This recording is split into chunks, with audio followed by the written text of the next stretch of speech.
Olá, que a paz do Senhor Jesus esteja com você.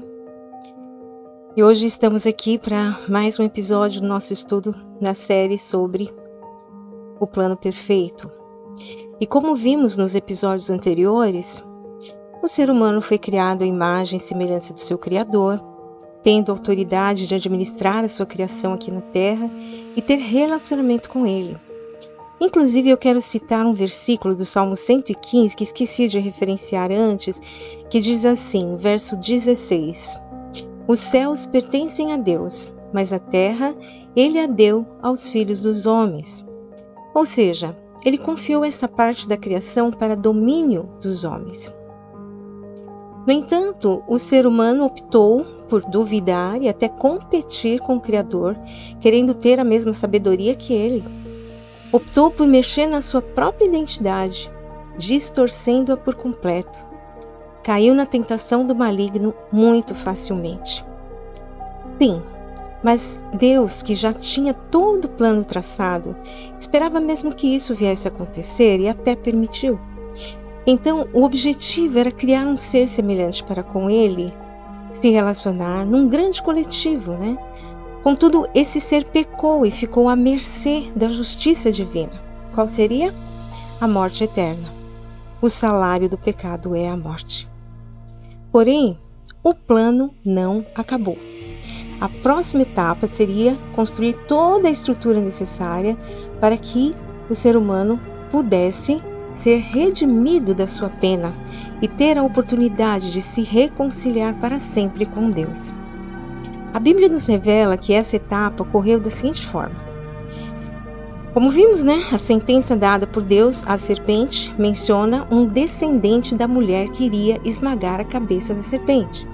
Esta é a chave para a redenção. Porque o ser humano, ele foi separado de Deus devido à sua queda, e isso foi uma questão de justiça. A tática de Satanás foi tornar irreversível a reconciliação do ser humano com Deus através da justiça. O salário do pecado é a morte. Entretanto, se um homem semelhante a Adão pudesse pagar o resgate dos seus semelhantes, essa sentença poderia ser mudada? Sim, mas quem pagaria? A raiz do pecado havia sido implantada nos primeiros seres humanos. Todos os demais nasceriam com a semente pecaminosa herdada de seus antepassados. Aí é que vem do céu a solução.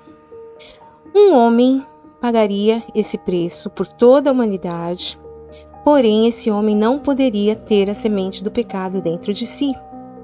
Ele nasceria da descendência de um povo, mas teria que ser alguém que cumprisse a justiça da morte sem perecer.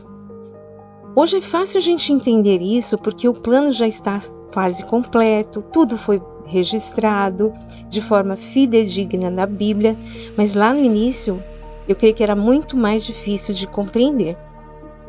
Começou então, lá na antiguidade, a história da redenção do homem. A procriação aconteceu, entre os seres humanos e assim famílias foram formadas, tribos, povos, meios de produção, cidades, sociedades, enfim.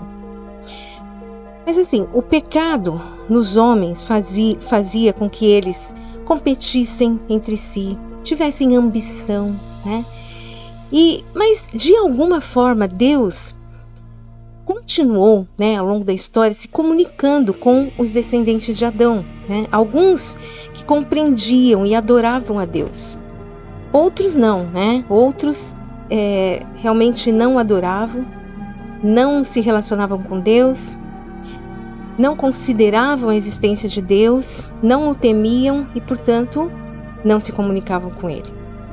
Bem, assim a humanidade foi crescendo e se espalhando pela terra.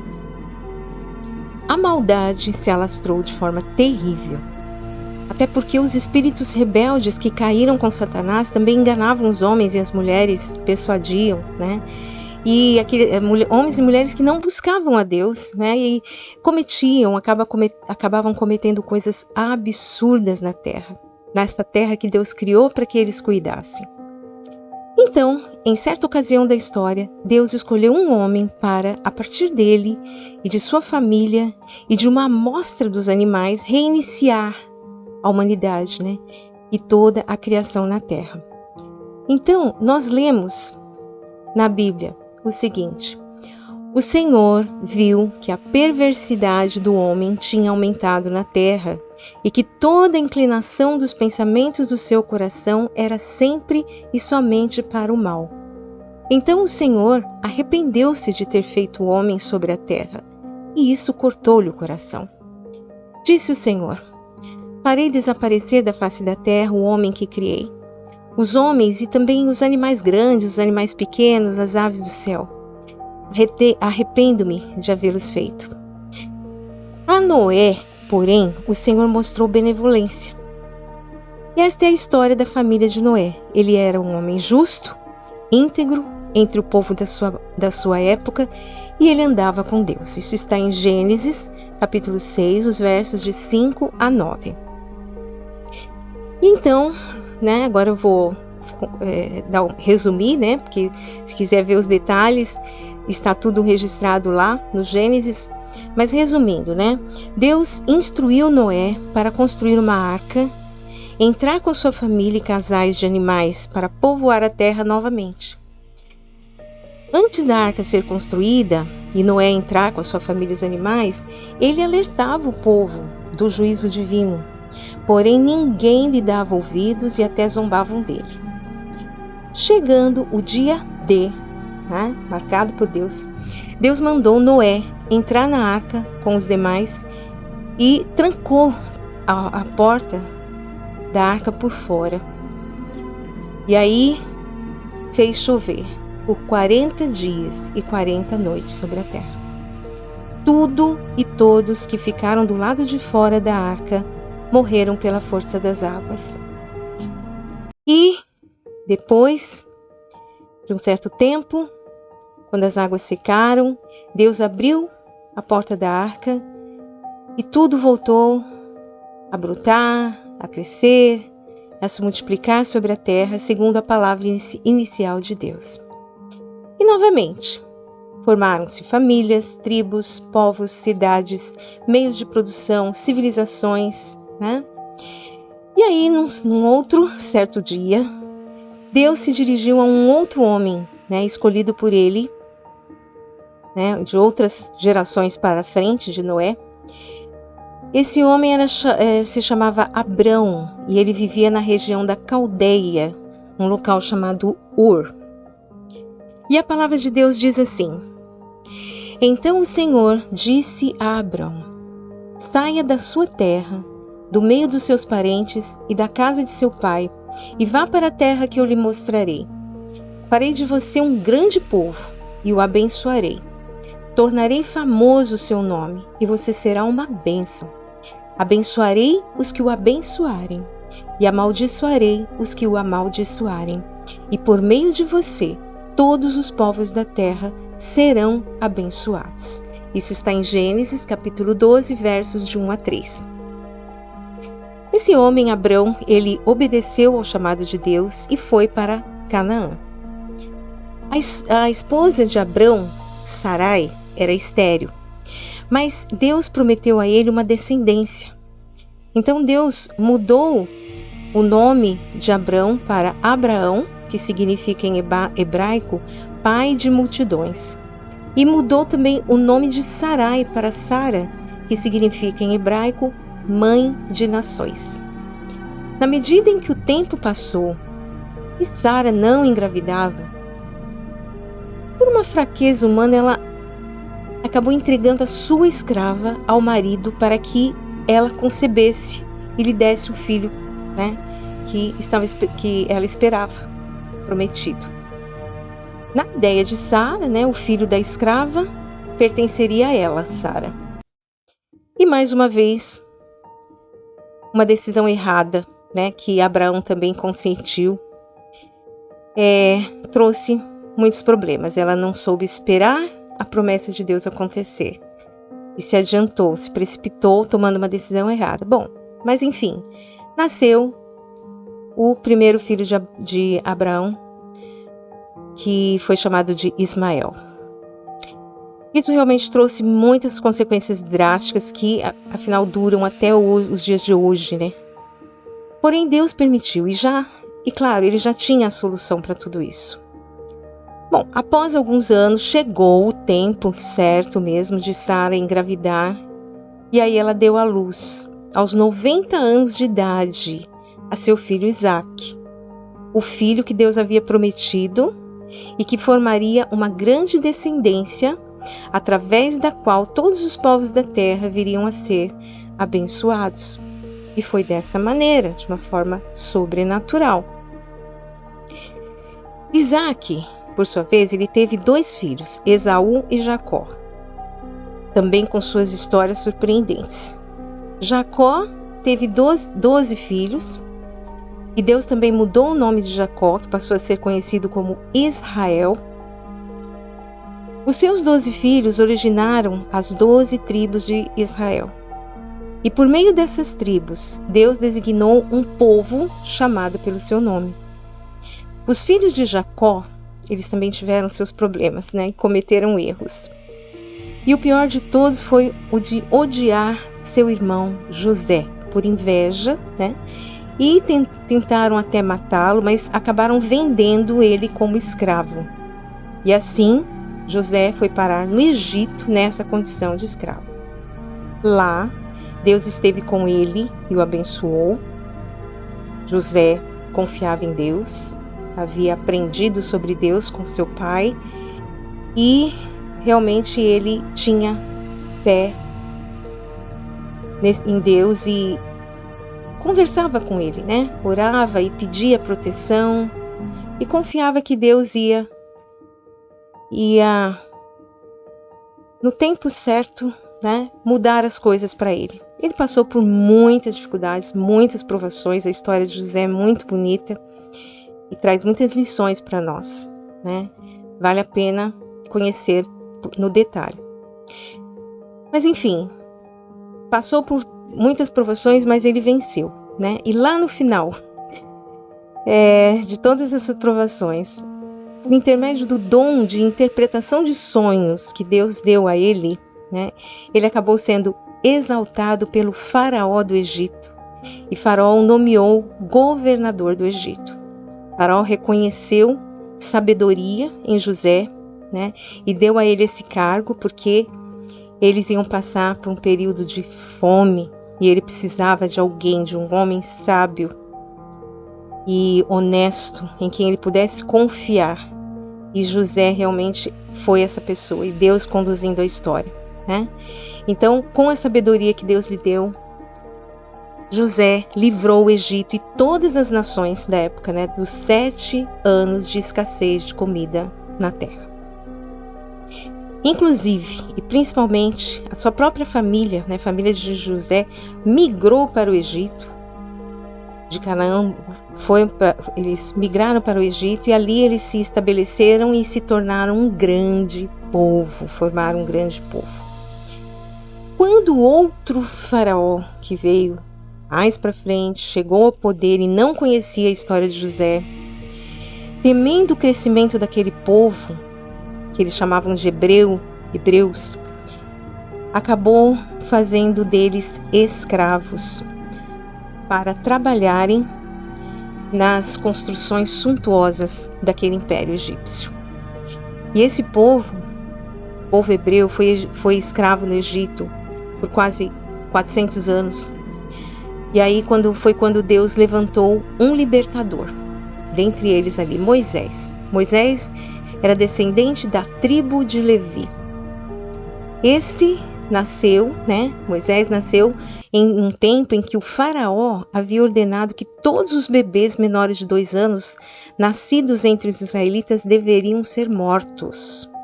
Ele não queria mais que aquele povo crescesse, então estava querendo eliminar a figura masculina daquele povo, Mas a mãe de Moisés, ela protegeu o menino, e o escondeu. E por fim colocou dentro de um cesto, protegido ali nas margens do rio Nilo, onde a princesa egípcia se banhava com frequência. E finalmente a princesa egípcia encontrou o bebê e tomou para si, crendo que era presente dos deuses para ela, porque ela não podia ter filhos. Desta forma, Moisés cresceu e foi educado onde? No palácio de Faraó, até o tempo em que ele saiu para viver lá nas terras de Midian. Lá ele se casou, teve 2 filhos e ficou ali morando com o sogro, pastoreando as ovelhas ali do sogro. Mas chegou o tempo em que Deus o chamou de uma forma também surpreendente. E lhe deu a missão de libertar o seu povo da escravidão do Egito. Essa também é uma história maravilhosa, tremenda, que vale a pena ler nos detalhes lá no Gênesis e Êxodo. Bom, tudo isso, fazendo parte do plano de redenção, discorrendo ali na história. Eu estou fazendo um resumão porque são séculos de história, Moisés, então, ele libertou o povo e conduziu esse povo até a fronteira de Canaã, que era a terra prometida, para que o povo viesse então a se tornar uma nação. Nesse período, de 40 anos, ali peregrinando, pelo deserto rumo à terra prometida, Deus ensinou aquele povo através de Moisés, lhes deu leis, Se essas leis fossem rigorosamente cumpridas, eles viveriam bem, tanto em relação com Deus, tanto na relação com os homens. Teve muita coisa que aconteceu ali, nesse período, porque o ser humano realmente, com a semente do pecado dentro de si, é complicado. Só Deus mesmo, pelo seu grande amor, pela sua misericórdia, vem fazendo esse plano ser cumprido, apesar de todos os erros que os seres humanos, nós, cometemos.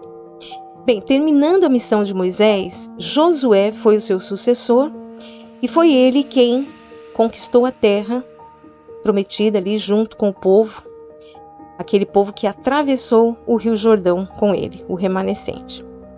A terra foi conquistada com muita história, foi governada primeiramente por juízes e depois veio o tempo dos reis. O primeiro rei foi Saul, que no fim foi rejeitado por Deus porque ele falhou drasticamente no seu papel, no papel que foi designado a ele. E aí veio o grande rei Davi, aquele que era pastor de ovelhas lá na sua adolescência, sempre fiel a Deus, autor de tantos e tantos salmos de adoração a Deus. Ele que confiava e adorava a Deus de todo o seu coração desde pequeno. Ele que venceu o gigante filisteu, Golias, quando este estava prestes a derrotar o povo israelita, Então, Davi, em nome do Senhor dos exércitos, como ele disse, ele foi com tanta fé, com tanta certeza, e ele conseguiu vencer o gigante Golias e livrou, o povo naquele dia, naquele tempo em que quase, estava para ser derrotado. Davi era da tribo de Judá e ele recebeu a promessa de Deus de que um descendente seu iria reinar para sempre. Bem, depois de Davi veio Salomão, o seu filho, ele que construiu o templo.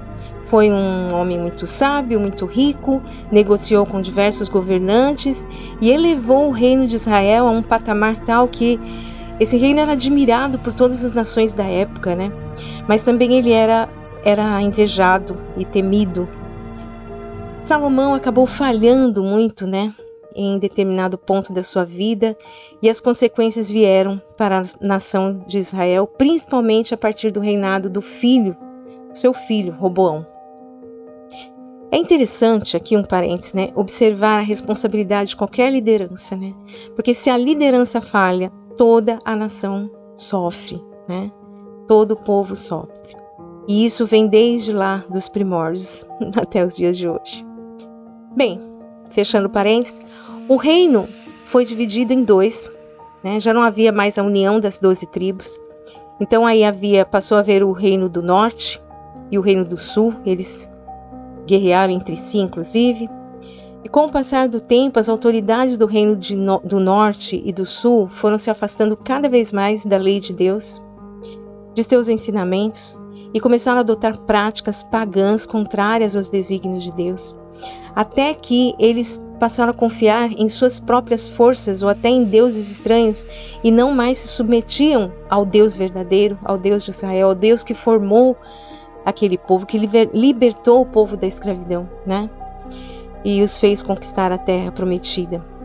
O reino do norte foi conquistado pela Síria, né?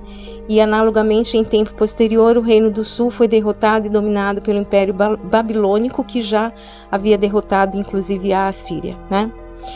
Bem, então o reino do sul ficou como escravo na Babilônia por 70 anos, até que pelo mover de Deus eles foram autorizados pelo então rei da Pérsia a retornarem para sua terra e reconstruírem o templo, os muros, as cidades. Nada fácil, mas tudo foi se cumprindo conforme as promessas de Deus. O povo sofreu muito com todas essas histórias aí cheias de erros, né, com poucos acertos. E Deus levantava profetas, e esses profetas eram levantados por Deus, né, que tinha misericórdia e procurava consolar aqueles que, apesar de tudo, permaneciam fiéis a Ele. O principal consolo era a promessa do envio de um novo libertador, um novo Moisés, que eles chamavam de Messias, aquele que realmente iria libertar o povo e iria reinar para sempre. Então nós vemos na Bíblia a seguinte profecia: o povo que caminhava em trevas viu uma grande luz. Sobre os que viviam na terra da sombra da morte raiou uma luz. Fizeste crescer a nação e aumentaste a sua alegria. Eles se alegram diante de ti como os que se regozijam na colheita, como os que exultam quando dividem os bens tomados na batalha. Pois tu destruíste o jugo que os oprimia, a canga que estava sobre os seus ombros e a vara de castigo do seu opressor, como no dia da derrota de Midian. Pois toda bota de guerreiro usada em combate e toda veste revolvida em sangue serão queimadas como lenha no fogo. Porque um menino nos nasceu, um filho nos foi dado, e o governo está sobre os seus ombros. E ele será chamado Maravilhoso Conselheiro, Deus Poderoso, Pai Eterno, Príncipe da Paz. Ele estenderá o seu domínio e haverá paz sem fim sobre o trono de Davi e sobre o seu reino, estabelecido e mantido com justiça e retidão, desde agora e para sempre. O zelo do Senhor dos Exércitos fará isto. Isso está registrado no livro do profeta Isaías, capítulo 9, versos de 2 a 7. Essa profecia realmente falava do Messias que viria e que seria vencedor e que seria rei para sempre e libertaria Israel de todo e qualquer jugo. Mas não era só Israel, era toda a humanidade. E isso nós vamos ver mais para frente, né? Bem, mas vamos dar um salto aqui agora, né? Maior aqui na história desse povo. Eu já fiz um grande resumo, né? Mas agora a gente vai dar um salto. Esse povo que voltou para sua terra em tempos do rei, lá nos tempos do rei Ciro da Pérsia, né? Mas que nem por isso voltaram a ser fiéis a Deus. Eles levavam consigo, sim, a tradição, e havia sempre aqueles, né, que guardavam a lei com sinceridade de coração e esperavam um Salvador. Mas não a maioria, né? Passaram-se aproximadamente uns 400 anos. Daí chegamos à Judéia, no primeiro século da era cristã. O mundo na época sob o domínio do Império Romano, inclusive as terras todas ali de Canaã, onde habitavam os descendentes das tribos de Abraão, os que haviam regressado para lá, né? Não havia mais tribos organizadas, mas o povo era conhecido como sendo judeus. Jerusalém era a principal cidade daquela região ali, da Judéia, e era onde viviam as classes mais altas do povo judeu. E agora nós vemos aqui o evangelista Lucas, no Novo Testamento, que vai ser a nossa referência para nós vermos aqui o cumprimento daquela promessa, né, feita lá por Deus usando o profeta Isaías, né?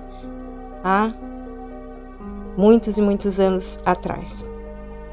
Então a palavra diz assim, no Evangelho segundo Lucas: naqueles dias, César Augusto publicou um decreto ordenando o recenseamento de todo o Império Romano. Este foi o primeiro recenseamento feito quando Quirino era governador da Síria. E todos iam para sua cidade natal, a fim de alistar-se. Assim, José também foi da cidade de Nazaré da Galiléia para a Judéia, para Belém, cidade de Davi, porque pertencia à casa e à linhagem de Davi. Ele foi a fim de alistar-se com Maria, que lhe estava prometida em casamento e esperava um filho. Enquanto estavam lá, chegou o tempo de nascer o bebê. E ela deu à luz o seu primogênito, envolveu-o em panos e o colocou numa manjedoura, porque não havia lugar para eles na hospedaria. Havia pastores que estavam nos campos próximos e durante a noite tomavam conta dos seus rebanhos.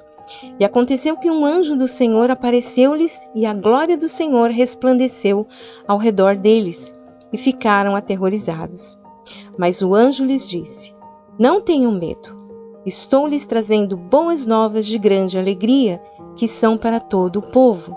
Hoje, na cidade de Davi, lhes nasceu o Salvador, que é Cristo, o Senhor. Isto lhes servirá de sinal. Encontrarão o bebê envolto em panos e deitado numa manjedoura. De repente, uma grande multidão do exército celestial apareceu com o anjo, louvando a Deus e dizendo: glória a Deus nas alturas e paz na terra aos homens aos quais ele concede o seu favor. Quando os anjos os deixaram e foram para o céu, os pastores disseram uns aos outros: vamos a Belém e vejamos isso que aconteceu e que o Senhor nos deu a conhecer. Então correram para lá e encontraram Maria e José e o bebê deitado na manjedoura. Depois de o verem, contaram a todos o que lhes fora dito a respeito daquele menino. E todos os que ouviram o que os pastores diziam ficaram admirados. Maria, porém, guardava todas essas coisas e sobre elas refletia em seu coração. Os pastores voltaram glorificando e louvando a Deus por tudo o que tinham visto e ouvido, como lhes fora dito. Isso está em Lucas, capítulo 2, versos de 1 a 20. E com este texto eu encerro a primeira parte desse episódio de número 4, em que estamos aqui falando sobre a redenção. Essa etapa do plano de Deus para a humanidade. E na próxima semana nós vamos continuar, nós vamos para a parte 2 desse estudo. E eu quero finalizar sempre, dando aquele incentivo, encorajamento para você que ainda não recebeu Jesus no seu coração como Senhor e Salvador da sua vida. Não deixa passar o dia de hoje, não. A gente não sabe, A gente não sabe da nossa vida, O que vai acontecer amanhã, daqui 5 minutos. Enfim, então nós precisamos realmente tomar essa decisão antes que seja tarde. Então, entrega a sua vida para Jesus e confia nele e dê a ele, realmente o domínio, autoridade na sua vida, porque ela estará em excelentes mãos. Que Deus abençoe grandemente a sua vida. Se fez sentido para você, se está fazendo sentido para você esses estudos, eu peço que você deixe aí a curtida, o like, para que o algoritmo aí do YouTube possa fazer esse vídeo chegar a mais e mais pessoas, com o intuito realmente de transmitir essa palavra que é viva e eficaz. Então, que Deus abençoe grandemente a sua vida e até a próxima semana.